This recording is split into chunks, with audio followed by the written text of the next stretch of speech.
urte asko pasadia ez, 35 urte, gu ez ditugu ahaztuko, beti aldarrikatu deu hemengo ekintza zer egintzen, eta guretzako gauzik garrantzitsuenetako bat zan, Euskal Gizartea berrize paseiko kontuak aitze zitunin, hori ez, argi eukitzi zarrazki bat izan zela eta aurrez prestaturiko zerbait izan zela, ez? Ez berzio ofizialak esate zuten enfrentamientoa, ez?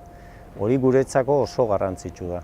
Ze Espainiar justiziatik ez gendun asko espero, ez dugu lortu, baina hori guretzako garrantzitsua da, ez? Gorra da, ez? Gau hartan gertatu zena esplikatzea guretzako batez ere, espero ez gendun gauza bat etorri zitzaigun gainea, eta gero benetan nola gertatu zien hemengo historiare nola gertatu zen argitzen joan ginenin ikaragarria izan zen, ez? Segada nazkagarri bat prestatu zuten, eta gure lau zenideen kontra mendeku bila etorri zian, eta 113 balazulo eragintzizketen lau gorputzetan, ezta? Bere garaian ez gu zenide bezala guretzako oso gogorra izan zen, baina Euskal Gizarteak ere bere garaian hala jaso zuen, ez? Garai hartako lehendakariatik hasita, politikariak esaten zuten Andresek adibidez esan zuen ha sido un acto como lo del GAL, pero con uniforme. Edo beste olako gotzaiak ere pastoral bat atea zuten, nun esaten zuten no se puede matar al enemigo solo porque lo sea, ez? Eta garai hartan diputazioko lehendakari izan Xabier Aizarna, PNV-koa telegrama bat igorri zigun, ez? Nun aitortze zan edo esate zan eraileak izan dira, ezta? Orduan, garai hartan ere oso gorra izan zen, ikusten dut,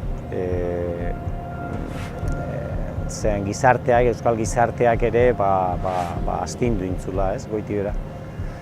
Baina, gero urteak pasa ala eta denbora pasa ala, ikertuko zala, argituko zala, eta egia esan, beste hainbat eta hainbat kasotan bezala, Espainiar estatuak ez du interesik eduki, bere beakindako sarraskiu da, edo hemen burutu zutenak identifikatzeko eta zigortzeko.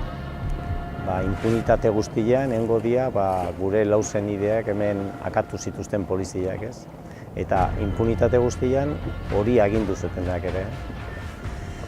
Orduan pixkat, azerako urte haiek eta horrela gogoratzea ditut. Nik usten dut hor beharrezkoa dela aurrena aitortza, ez? Ez gaude berdin, ez gaude nivel berdinean, ez? Batzuk aitortza jasotzen dute, badakite errekonozituta daude, beste batzuk ez. Orduan hor lana egiteko garaian ere ez gaude egoera berdinean, ez? Nik usten dut, hemen Euskal Herrian inberdan aurrenengo gauzie da egondan sufrimendu guztiak errekonozitu. Hau da, alde baten egongo zen pertsona bat deportatu zuten ez dakinoa, han hildana, hango pertsonaren, familiaren sufrimendu hori jasoin berdana. Egongo dia bestaldekoak, kotxe azpilan egunero behitu behar izaten zutena, egongo dia milaka adibide, egongo dia alde batekoak eta bestekoak, baina horiek dana jaso berdia. Pertsona batek horreatik edo famili batek horreatik sufritu baldin badu, hori jasoin berda. Eta hortik genazten bagea eta sufritu dugun guztiak rekonozimentu hori azaltzen baldin bada, ia pauso handi bat emanda egongo da, gero agian beste pauso batzuk emateko.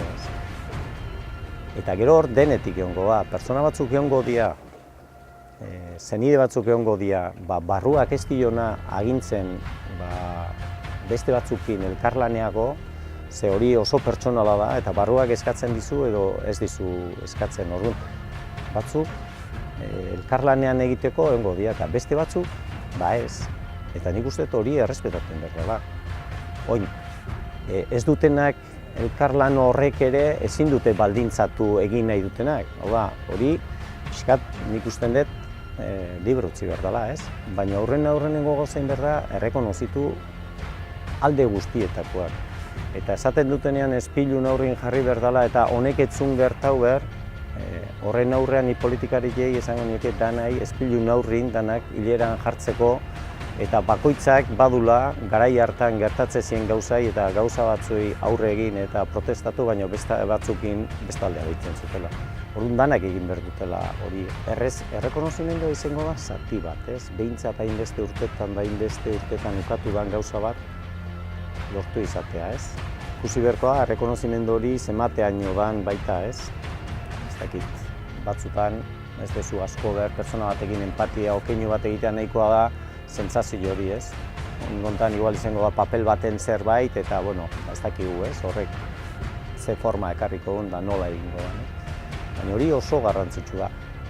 Eta gurian, akaso, nahiko nabaria da eta ageriko gauza asko daude eta froga asko daude, testigantza daude, baina guria bezala beste asko egongo dira hain garbileak ez daudenak eta gure lana izango da haien are aitortu arte lan hortan jarrutea, ez? Horrei jarraipena egitea, ez? Primarratu nahi dugu, ez dugula etxiko, hori garbi dakau.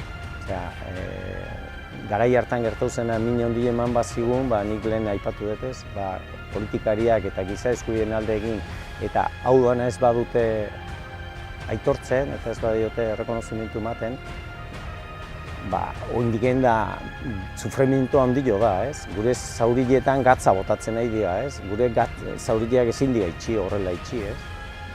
Horren alde jarraituko duela dudik ez dakau. Larunbata, Azpeitiko plazan, arratsaldeko 7etan ekitaldi bat antolatu dugu. Eta ekitaldi hortara aurten berezitasun bezala, 35 urte hurrena gogoratuz aparte, elkartasun keinu bat nahi gendun, ez? Gu bezala, Estatuko errepresioak modu desberdinetan da familia askorei eragin dio, ezta? Eta nahi gendun olako elkartasun keinu familia horietako adibide gisa gonbidatu eta gure ekitaldira ekarri, ez?